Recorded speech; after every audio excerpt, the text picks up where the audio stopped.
Hello guys, welcome back to our channel college Twitter. मैं आप सभी का दोस्त शौर्य सिंघल और वीडियो स्टार्ट करने से पहले आप सभी के लिए, आपके छोटे भाई बहनों के लिए एक सबसे बड़ी खुशखबरी है जो कि अनअकैडमी ने दी है।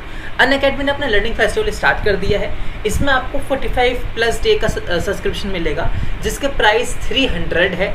ये उन सभी के लिए है जो 8 से 12 क्लास के बीच में है, जो आईटी की तैयारी करना चाहते हैं या फिर जो एनईटी की तैयारी कर रहे हैं या फिर करना चाहते हैं। इसमें आपको क्या क्या मिलेगा?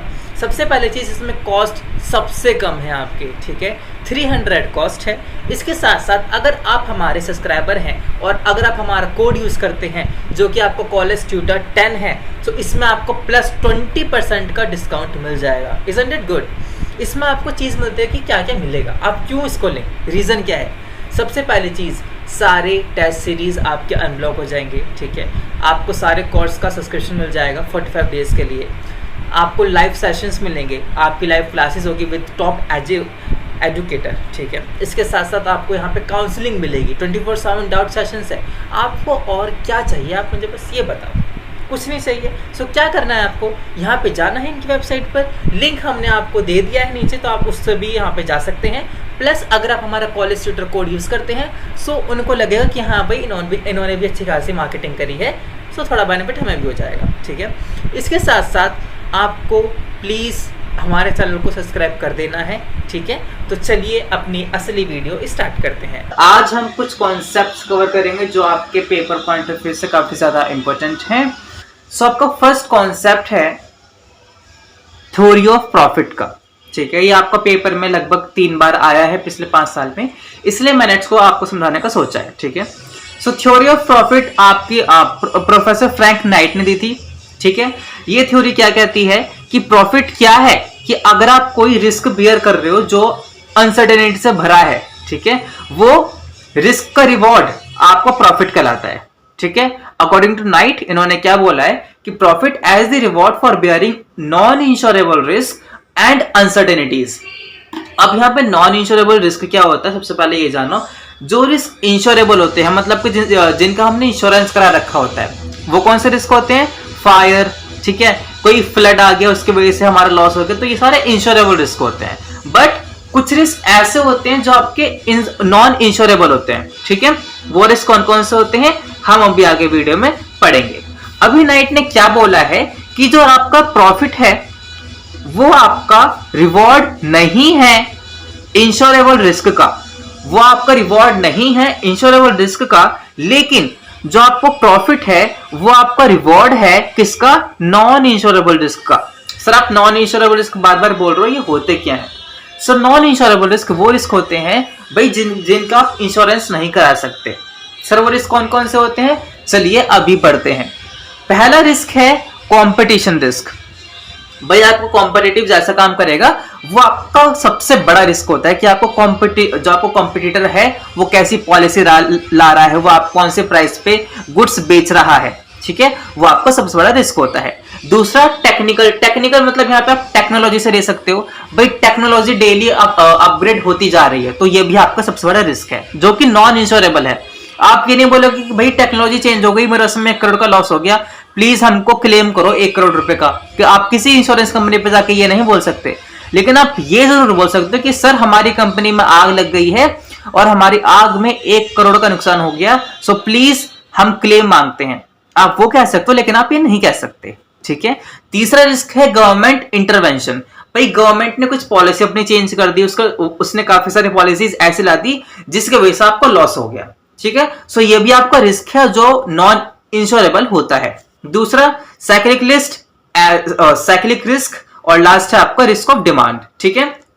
सो आप समझ गए होंगे इसका बेसिक। भाई थ्योरी ऑफ प्रॉफिट कहती क्या है, ये क्वेश्चन कैसे आता है, अगर आपको रिमेंबर होगा मैंने आपको सेम क्वेश्चन लास्ट वीडियो में पूछा था कि profit is the reward of bearing uncertainties, please discuss. So ये उसी का आंसर है, ठीक है। ये आपका 7.5 मार्क्स में आएगा, सुपर में नहीं आएगा, अगर आएगा तो, ठीक है।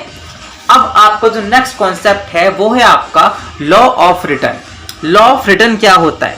ये कॉन्सेप्ट आया नहीं है पेपर में इतना, लेकिन स्टिल ये इंपॉर्टेंट बन जाता है क्योंकि काफी ज्यादा इंपॉर्टेंट कॉन्सेप्ट है, ये काफी ज्यादा इंपॉर्टेंट लॉ है। सो ये लॉ क्या कहता है? सबसे पहले कि इसमें एक फैक्ट, ये आपका लॉ शॉर्ट रन के लिए होता है, ठीक है। दूसरी चीज, इसमें जो आपका एक फैक्टर रहता है वो आपका फिक्स रहता है। क्या रहता है? वो फिक्स रहता है। और जो आपका दूसरा फैक्टर होता है वो आपका वेरिएबल होता है। दूसरा फैक्टर आपका वेरिएबल होता है और एक फैक्टर आपका फिक्स होता है। फॉर एन एग्जाम्पल, मैंने एक मशीनरी ली है, उस मशीन पे मैंने लेबर लगाए। सो लेबर आपकी वेरिएबल है but machinery is the fix factor. So आप बस एक ही मशीन पे काम करोगे, उससे ज्यादा मशीन नहीं लोगे, ठीक है।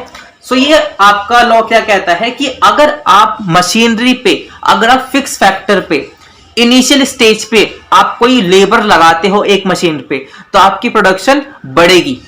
आपकी प्रोडक्शन बढ़ेगी विद इंक्रीजिंग रेट, ठीक है। वहीं आपने मतलब एक के बाद दो लेबर लगाई, दो के बाद तीन लगाई, सो आपकी जो प्रोडक्शन है वो बढ़ेगी at a increasing rate. But एक स्टेज ऐसा आएगा जहां पे आपकी प्रोडक्शन तो बढ़ेगी but as a decreasing rate. उसका मतलब क्या है कि भाई जब मैंने एक लेबर लगाई मेरी प्रोडक्शन 10 हो रही थी, मैंने दो लेबर लगाई मेरी प्रोडक्शन 22 हो गई, मतलब 12 का डिफरेंस आ गया। मैंने लगाई 3 लेबर, मेरी प्रोडक्शन 37 हो गई। यहां पे कितना का डिफरेंस? 15 का डिफरेंस आ गया। सो ये हो गया आपका इंक्रीजिंग रेट। बट जब मैंने 4 लेबर लगाई, मेरी जो प्रोडक्शन थी वो 48 हुई। प्रोडक्शन मेरी बढ़ी, no doubt, but decreasing rate से 15 से 11 हो गया। सो मेरी डिक्रीजिंग रेट से प्रोडक्शन बढ़ी। ऑलराइट, सो ये होता है आपका सेकंड स्टेज। अब उसने क्या बोला कि एक टाइम ऐसा आएगा कि आपकी प्रोडक्शन कम होने लगेगी। कम होने लगेगी इन द सेंस, भाई मैंने 5 लगाई, मेरी प्रोडक्शन हुई 50, ठीक है। कितना का आ गया? 2 का आ गया। इन दोनों के बीच में 2 का डिफरेंस आ गया। ये आपको कौन सा स्टेज चल रहा है? लॉ ऑफ डिमिनिशिंग रिटर्न, मतलब कि इसका सेकंड स्टेज। स्टेज क्या होता है मैं अभी बताता हूं। अभी एक स्टेज ऐसा आएगा जहां पे आपकी प्रोडक्शन कम होगी। यहां पे आपकी प्रोडक्शन आपकी कितनी हुई? 48, फिर से कम हो गई। क्यों कम हो रही है? क्योंकि आपने एक्सेस लेबर लगा दी एक मशीनरी पे। फॉर एन एग्जांपल, एक मशीनरी में बस 5 जने काम कर सकते हैं और वहां पे आपने 6ठा आदमी लगा दिया, तो वो काम तो करेगा नहीं, वो काम बिगाड़ेगा। तो इसकी वजह से आपकी प्रोडक्शन कम होती है, ठीक है। यही लॉ ये कहता है कि आपके इनिशियल स्टेज पर तो आपकी प्रोडक्शन बढ़ती है at increasing rate, second stage पे आपकी प्रोडक्शन बढ़ती है but as a decreasing rate, diminishing rate.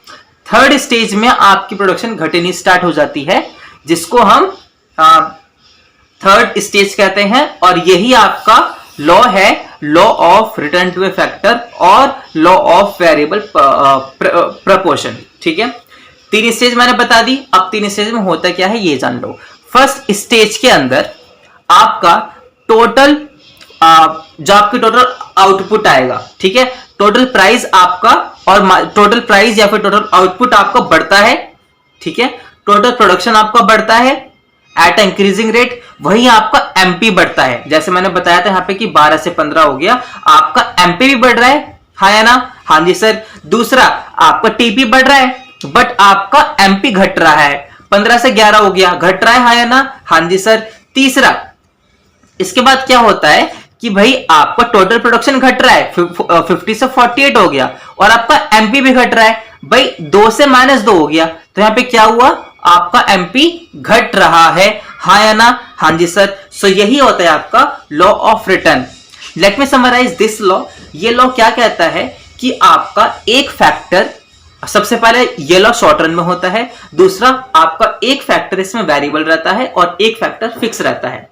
Variable factor change होता है, फिक्स फैक्टर आपका फिक्स ही रहता है इसमें, ठीक है। सो एट अ इनिशियल स्टेज अगर आप वेरिएबल फैक्टर को चेंज करते हो तो आपका प्रोडक्शन बढ़ता है at a increasing rate. Then अगर आप और लेबर लगाते हो, अगर आप और वेरिएबल फैक्टर डालते हो, आपका प्रोडक्शन बढ़ता है but as a decreasing rate. But अगर आप इसमें और लेबर लगाओगे और आप इसमें और वेरिएबल लगाओगे तो आपका प्रोडक्शन घटेगा, ठीक है। यही law of return to factor है। Got it. इसके बाद नेक्स्ट कॉन्सेप्ट है डिमांड फोरकास्टिंग का। देखो, डिमांड फोरकास्टिंग आपका अपने आप में बहुत बड़ा टॉपिक है, ठीक है। सो मैं इसको डीपली नहीं समझाऊंगा, ये बात समझना, मैं जो डीपली नहीं समझा रहा वो आपके लिए सही नहीं है इस टाइम में समझने के लिए, ठीक है, क्योंकि इसमें काफी सारे फॉर्मूलेज हैं जिससे आप कंफ्यूज हो जाओगे। बाद में कमेंट ये मत डालने कि सर आपने वो समझाया नहीं था, मैं आपको समझा दूंगा, बट बाद में आप ही को प्रॉब्लम आएगी, आप पीछे के कॉन्सेप्ट ना भूल जाओ, ठीक है। इसलिए मैं बस इंपॉर्टेंट कॉन्सेप्ट समझा रहा हूं जिससे कि आपका बेस बन जाए एक। अगर डिमांड फोरकास्टिंग आया तो आप इसमें कुछ लिखाओ, ठीक है। सो डिमांड फोरकास्टिंग क्या होता है? फोरकास्टिंग मतलब आगे के लिए एस्टिमेट करना, राइट। सो डिमांड फोरकास्टिंग का मतलब क्या होता है कि आप फ्यूचर की डिमांड एस्टिमेट कर रहे हो, that is called demand forecasting, ठीक है। अगर मैं इजी लैंग्वेज में बताऊं, so estimating the sale proceed, estimating the sale और demand for a product in the future is called demand forecasting. वही आपकी डिमांड फोरकास्टिंग होता है। अब डिमांड फोरकास्टिंग हम दो मेथड से करते हैं। इसके डेफिनेशन, आप प्रॉपर डेफिनेशन देख लो। Demand forecasting is the systematic and scientific estimation of future demand for a product, right. So यही आपका डिमांड फोरकास्टिंग होता है। अब इसके कुछ मेथड होते हैं, मेथड में डीपली नहीं समझाऊंगा। ट्रेंड मेथड, ट्रेंड प्रोडक्शन में देखो आपके तीन चीजें आती हैं, ठीक है, जो कि मैं नहीं समझा सकता अभी, वरना आप कंफ्यूज हो जाओगे। तीनों में दो फॉर्मूले हैं। देन बैरोमेट्रिक में भी दो फॉर्मूले हैं, जिससे कि आप कंफ्यूज ना हो जाओ। मैं अगेन कह रहा हूं, मैं इसलिए आपको नहीं डीपली समझा रहा, क्योंकि आपके पास रिवीजन सीरीज है। सो अब पढ़ते हैं मेथड ऑफ डिमांड फोरकास्टिंग। भाई दो मेथड है डिमांड फोरकास्ट करने के, पहला है सर्वे मेथड, दूसरा है static method. Alright, survey method आपको क्या होता है, यह आपका क्वालिटेटिव होता है, मतलब इसमें आपके नंबर्स नहीं होते, इसमें आपके क्वालिटी होती है। सर वो कैसे? भाई आपने सर्वे कराया अपने कस्टमर से कि हमारा प्रोडक्ट कैसा है और क्या आप उसको आगे परचेस करना चाहेंगे, राइट। सो ये आपका सर्वे होता है। आपने कभी घर घर पे आके देखा होगा कि भाई वो फ्री में सामान दे रहे हैं और आपका क्या कहते हैं, आपको पूछ रहे हैं कि हमारा प्रोडक्ट है कैसा और आप इसको आगे परचेस करना चाहोगे या फिर नहीं। वो होता है कस्टमर सर्वे और ओपिनियन पोल मेथड, ठीक है। कुछ पोल लगा दिए, इसमें आपको आंसर देना पड़ता है, सिंपल है, वो होता है आपको ओपिनियन पोल मेथड। बेसिकली बस आपको सर्वे मेथड एक्सप्लेन करना है और इसके टाइप बता देना है, इनको एक्सप्लेन करने की जरूरत नहीं है। तीसरा फैक्ट क्या है इसका, सर्वे मेथड आपका शॉर्ट रन के लिए होता है। ऑलराइट, अगर मैं स्टैटिक मेथड के बारे में बताऊं कि ये टोटली आपको क्वालिटी या फिर क्वांटिटी के ऊपर बेस होता है, इसमें नंबर्स होते हैं, इसमें क्या होते हैं, नंबर्स होते हैं। अब यह आपका लॉन्ग रन के लिए बेनिफिशियल होता है, या आपका शॉर्ट रन के लिए बेनिफिशियल नहीं होता। स्टैटिक मेथड में तीन पार्ट आते हैं, ट्रेंड प्रोजेक्शन, ठीक है, बैरोमेट्रिक एंड इकोनोमेट्रिक। इसके तीन मेथड हैं, बस इसका नाम लिख देना, एक्सप्लेन करने की जरूरत नहीं है। ये क्वेश्चन नहीं आता है, मैं अगेन कह रहा हूं, इसका बस न्यूमेरिकल आता है जो मैं नहीं करा रहा, रीजन मैंने आपको बता दिया है। अभी डिमांड फोरकास्टिंग के लिमिटेशंस क्या है, हर एक चीज की लिमिटेशन होती है कि अब इसकी लिमिटेशन क्या है। डिमांड फोरकास्टिंग मतलब हम फ्यूचर के लिए काम कर रहे हैं। फ्यूचर के लिए हम करते कैसे हैं, कुछ हिस्टोरिकल डाटा होता है। अब वो जो हिस्टोरिकल डाटा है वो क्या पता सही है या फिर नहीं है, वो चेंज हो सकता है, हाँ या ना। हाँ जी सर, तो ये आपका लिमिटेशन है। भाई लोगों का टेस्ट और प्रेफरेंस चेंज हो सकती है, ट्रेंड बदल सकता है, ये आपको बहुत महंगा होता है, ये आपकी लिमिटेशन है। एक्सपर्टाइज कभी कभी नहीं होती, ये इकोनॉमिक कंडीशन, मतलब कि अभी कोरोना आया था, उसमें किसने अगर अपनी डिमांड अच्छी करी होगी, फॉर एन एग्जांपल कोरोना से पहले सोचा होगा कि भाई हमारी 2020-21 में 1 करोड़ की सेल होनी चाहिए, बट ड्यू टू कोरोना उसकी सेल 10 लाख की भी नहीं हो पाई। सो वो क्या है, इकोनॉमिक कंडीशन, वो आपकी लिमिटेशन है डिमांड फोरकास्टिंग की। उसके बाद कॉम्पिटिटर ने पता नहीं अपनी कैसे कितना सा प्रोडक्ट ले आया कि सब उसी के पास जा रहे हैं। आपने एस्टिमेट किया था कि हमारी 1 करोड़ की सेल होगी, बट कॉम्पिटिटर बहुत अच्छा प्रोडक्ट ले आया जिससे आपकी सेल बस 50 लाख रह गई। सो ये आपकी क्या है, लिमिटेशन है। उसके बाद है भाई गवर्नमेंट पॉलिसी। गवर्नमेंट पॉलिसीज क्या होती हैं भाई, आपकी गवर्नमेंट पॉलिसी आपके लिए फेवरेबल नहीं आई, जिसकी वजह से आपकी डिमांड चेंज हो गई, जितना आपने सोचा था उतनी डिमांड नहीं आई। सो ये भी आपकी लिमिटेशन है। अब इस टाइम पे आपको क्या रिवाइज करना चाहिए, ठीक है। ऐसा नहीं कि आप जो आपने टॉपिक छोड़ दिए वहां आप उस तरफ भगो, प्राइस डिटरमिनेशन की तरफ भगो, न्यूमेरिकल की तरफ भगो, भूल जाओ, सबको भूल जाओ, सोचो कि वो है ही नहीं। आपको उस टाइम क्या रिवाइज करना है और क्यों रिवाइज करना है। लॉ ऑफ डिमांड, ठीक है, इसके रीजन, मतलब कि स्लोप डाउनवर्ड क्यों होता है डिमांड का कर्व, ठीक है, और इसकी एक्सेप्शन क्या है, right. At then elasticity of demand की डेफिनेशन और उसके टाइप, दैट्स इट। एक बार मेरी वीडियो देख लो, ये सब क्लियर हो जाएंगे, ठीक है। इसके अलावा डिमांड चैप्टर में और कुछ नहीं करना। यूनिट 1 में आपको इकोनॉमिक्स का मीनिंग पता होना चाहिए, उसके स्कोप क्या होते हैं और उसके करेक्टर क्या होते हैं, ठीक है, उतना काफी है। उसके बाद प्रिंसिपल एक दो मतलब पढ़ लेना, इतना कुछ प्रिंसिपल आते नहीं है, बट स्टिल तुम पढ़ लेना एक बार, ठीक है। और अब तक उसका रिलेशन विद अदर सब्जेक्ट आए नहीं है, तो मैं ये नहीं बोलूंगा कि मत पढ़ो, क्योंकि वो अपने आप में बहुत इंपॉर्टेंट टॉपिक है, उसको बस आप एक बार रीड आउट कर लो। मार्केट में सब ने बहुत डीएम्स आए मेरे पास, बहुत कमेंट आए कि भैया वो पढ़ा दो आप, प्राइस डिटर्मिनेशन, कंफ्यूज हो जाओगे।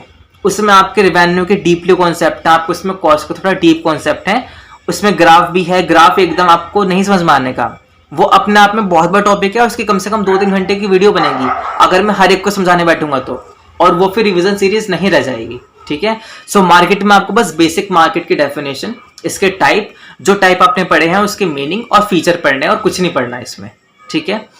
अब लास्ट जो पढ़ना है आपको, इन्फ्लेशन पढ़ना है। इन्फ्लेशन आपका हर बार आ रहा है, ठीक है। इन्फ्लेशन और क्या होता है, इन्फ्लेशन के टाइप क्या है, और इन्फ्लेशन के फैक्टर क्या क्या है, मतलब कि किस किस वजह से इन्फ्लेशन होता है, ठीक है। ये चीज आपको रिवाइज करनी है at this point of time. Cost में कुछ खास आपको रिवाइज नहीं करना है, बट एक बार रीड आउट कर लेना तो काफी रहेगा, ठीक है। बट आपको ये आने चाहिए, इसके इन सब के ऊपर ही सारे क्वेश्चंस बने हैं पेपर में। 80% पेपर आपका इन सारे टॉपिक्स है, बस आपको ये ध्यान रखना है, ठीक है। आगे का मैं कह नहीं सकता कि भाई कैसा आएगा, लेकिन मैं अपने पास्ट एक्सपीरियंस की उससे बता रहा हूं कि ये टॉपिक बहुत ज्यादा इंपॉर्टेंट है। इनको तो करके जाओ, रिवाइज करके, बाकी आप जितनी मर्जी उतना करो, ठीक है। इसी के साथ हम अपनी वीडियो खत्म करते हैं।